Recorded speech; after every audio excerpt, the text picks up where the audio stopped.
Pagi semuanya, perkenalkan nama saya Elizabeth Istarini, NIM 80 2017 063. Saya dari kelompok pertama akan menjelaskan mengenai jurnal penelitian yang berjudul Relationship of Self-Concept, Problem Solving, and Self-Adjustment in Youth. Selanjutnya saya akan menjelaskan pada bagian abstraksi. Dalam penelitian ini bertujuan untuk menemukan ada atau tidaknya hubungan antara konsep diri, pemecahan masalah, dan proses adaptasi pada remaja. Subjek dalam jurnal penelitian ini adalah siswa kelas 7 dari SMP Negeri 3 Banyuwangi yang berjumlah 138 orang. Lalu, skala yang digunakan dalam penelitian ini yaitu ada skala konsep diri, skala pemecahan masalah, dan skala adaptasi diri. Pada bagian selanjutnya dalam introduction dijelaskan bahwa remaja merupakan usia peralihan dari masa anak-anak menuju ke fase dewasa, sehingga dalam masa ini perlu adanya adaptasi yang lebih baik dan proses interaksi dengan orang lain.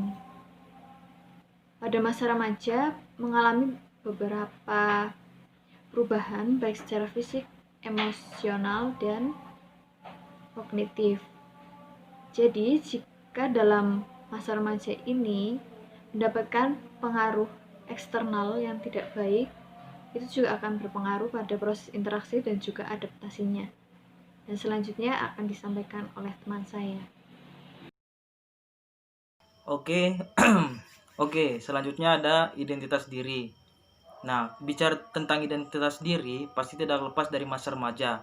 Yang dimana masa remaja ini adalah masa di mana seseorang atau individu sedang mencari atau ingin menemukan identitas dirinya.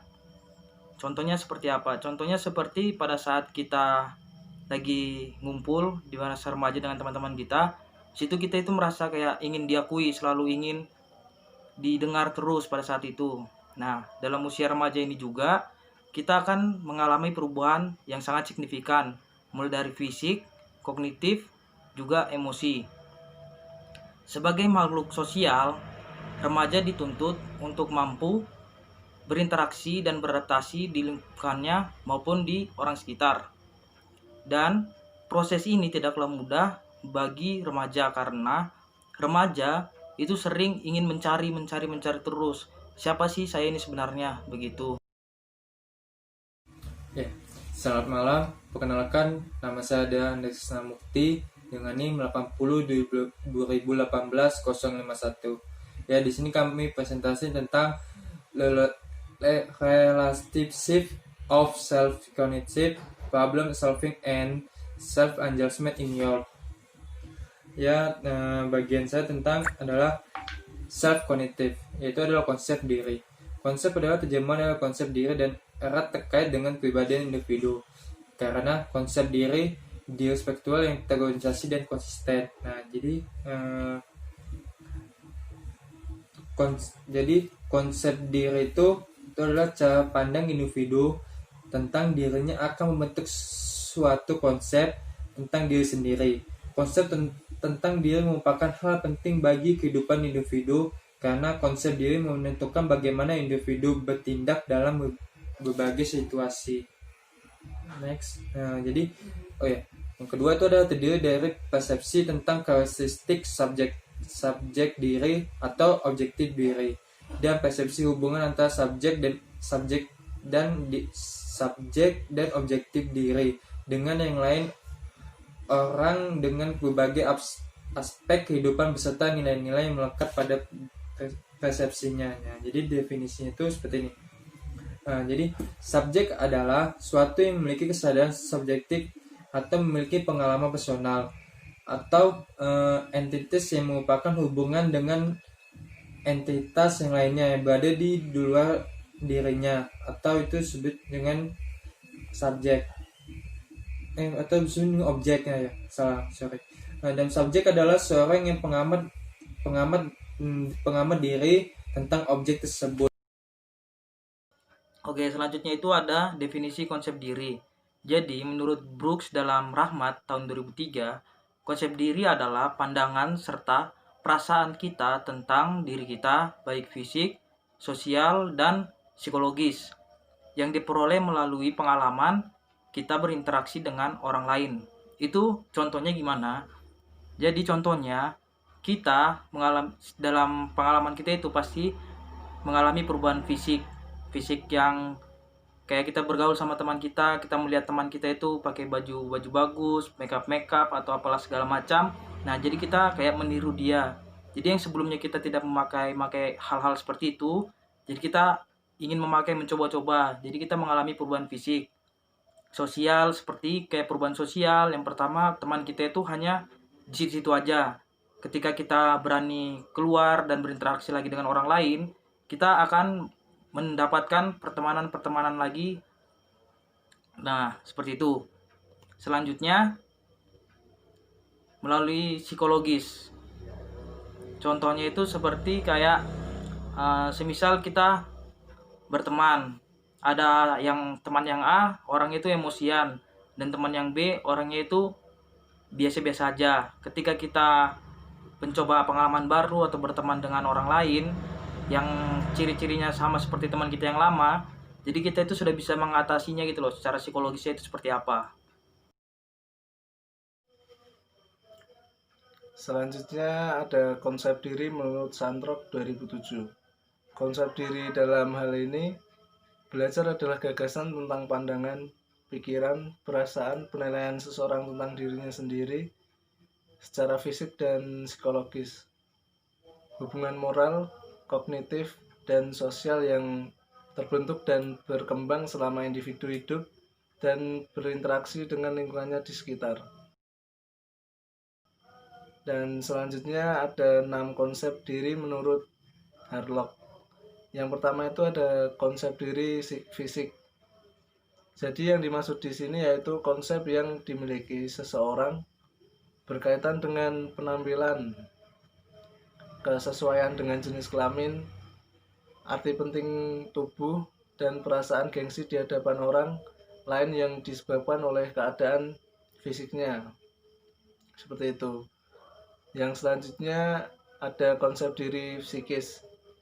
Jadi di sini itu konsep di mana seseorang menilai keadaan psikis dirinya, seperti rasa percaya diri, harga diri, kemampuan dan ketidakmampuan dirinya.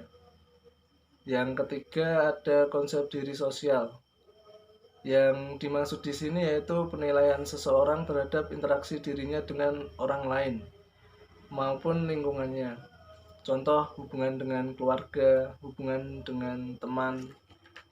Dan yang keempat ada konsep diri emosional. Yang dimaksud konsep diri emosional ini yaitu penilaian tentang emosi, seperti kemampuan menahan emosi marah, sedih, atau orang yang pendendam atau orang yang pemaaf. Yang kelima ada konsep diri seperti self expression. Konsep ini berkaitan tentang pendapat, ide, atau kreativitas seseorang. Dan yang terakhir ada konsep diri tentang prestasi. Nah, konsep ini ialah konsep di mana penilaian seseorang tentang kemajuan, kesuksesan yang ingin dicapainya. Seperti itu. Baik, yang selanjutnya adalah penyesuaian diri. Pengertian penyesuaian diri menurut Skaders dalam Ali dan Asrori 2006 menjelaskan bahwa penyesuaian diri merupakan proses yang mencakup respon mental dan perilaku, dan itu diperjuangkan oleh individu untuk berhasil dalam menghadapi kebutuhan internal, ketegangan, frustasi, konflik, dan menghasilkan harmoni yang berkualitas. Selanjutnya akan dijelaskan oleh teman saya. Oke, selanjutnya itu ada adaptasi. Jadi, menurut Workhall dan Goethals tahun 2000, adaptasi adalah kegiatan harian yang melibatkan diri, lingkungan, dan juga orang lain. Itu maksudnya seperti apa? Jadi, ketika kita mau beradaptasi, kita itu tidak lepas dari lingkungan dan juga orang-orang yang ada di sekitar kita. Seperti itu. Terima kasih. Perkenalkan, nama saya Grace Melvin, NIM 80 2017-205. Di sini saya akan menjelaskan tentang metode dalam penelitian ini. Metode yang dipakai dalam penelitian ini adalah dengan pendekatan kuantitatif. Metode pengambilan sampel dalam penelitian ini menggunakan purposive sampling. Apa sih purposive sampling itu? Purposive sampling merupakan salah satu teknik sampling non-random di mana peneliti menentukan pengambilan sampel dengan cara menetapkan ciri-ciri khusus yang sesuai dengan tujuan penelitian, sehingga pengambilan sampel pun tidak dilakukan dengan sembarangan. Hasil dari penelitian ini terdapat 3 poin. Yang pertama, ada hubungan yang signifikan antara konsep diri dan pemecahan masalah dengan variabel penyesuaian pada remaja. Yang kedua, ada hubungan positif yang signifikan antara konsep diri dan penyesuaian pada remaja. Dan yang ketiga, ada hubungan positif yang sangat signifikan antara pemecahan masalah dan penyesuaian pada remaja. Sehingga dapat dikatakan setiap variabel ini mempunyai hubungan satu sama lain. Jadi kesimpulan itu adalah mengacu pada hasil analisis hipotensi penelitian pertama dan mengatakan hubungan sertifikasi antara konsep diri dan pemecahan masalah dengan penyesuaian diri yang diterima. Kepada peneliti selanjutnya yang tertarik meneliti hubungan antara remaja yang berkembang sendiri dan dampaknya pada pergaulan bebas di tingkat SMP dan SMA. Sebagai pembentuk identitas remaja ini penting dilakukan karena masa depannya remaja. Sekian dari presentasi kelompok kami. Mohon maaf atas kata-kata yang salah atau kami mengucapkan terima kasih.